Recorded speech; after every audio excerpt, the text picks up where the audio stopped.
అందరికీ నమస్కారం. ఇప్పుడు మనం వీడియో 204కి వచ్చాం. ఇది సనాతన ధర్మ తత్వంలో అత్యంత గంభీరమైన కానీ చాలామంది తప్పుగా అర్థం చేసుకునే అంశం.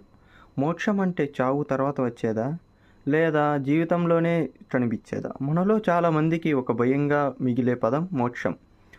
కొంతమంది అంటారు చనిపోయాక లభించేది అని. ఇంకొంతమంది అంటారు ఇది ఒకసారి దైవ దర్శనం జరిగితే చాలు అదే మోక్షం అని. కానీ అసలు సనాతన ధర్మం ఏమంటుందో తెలుసా? మోక్షం అంటే ఒక గగనలోకంలో గుడ్డు ఆకాశం చూసే జీవితాంత ప్రయాణం కాదు. మోక్షం అంటే బంధాలు నుండి విముక్తి. ఒకసారి ఈ శరీరం, ఈ మేధస్సు, ఈ కోరికలు, ఆటలన్నీ నీది కాదని తెలుసుకున్నప్పుడు అదే మోక్షాన్ని మొదటి మెట్టు. సంస్కృత పదం మోచ్ తప్పించుకోవడం ప్లస్ అంటే చయం చేయడం అంటే అజ్ఞానం, అపేక్ష, కోరిక, ద్వేషం వంటి బంధాల నుండి స్వతంత్రం పొందడం. భగవద్గీతలో శ్రీకృష్ణుడు అర్థం ఏమని చెప్పాడంటే విముక్తో నిరశిర్యో నిత్య తృప్తో. అంటే ఎవడైతే ఇంట్లో ఉన్న అరణ్యంలో ఉన్న బయలుదేరిన బంధాలకి భయపడడు అతడే ముక్తుడు.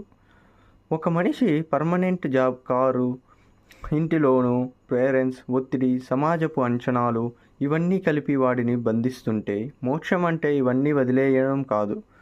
అవి మధ్యలో ఉండి కూడా వాటి అంతర్గంలో ఆసక్తి రావడం అదే మోక్షం. రాముడు అరణ్యంలో ఉండి ప్రశాంతంగా ఉన్నాడు ఎందుకంటే అతడు మోక్షాన్ని ఎప్పుడో పొందాడు. ధ్రువుడు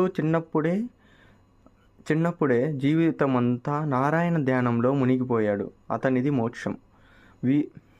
మీరొక రోజు భయాలు లేకుండా కోరికలు మిమ్మల్ని వశం చేసుకోకుండా జీవిస్తే అదే మోక్షానికి ఆరంభం. సనాతన ధర్మంలో మోక్షం అనే పదం ఆఖరి లక్ష్యం కాదు, అది సహజ స్థితి.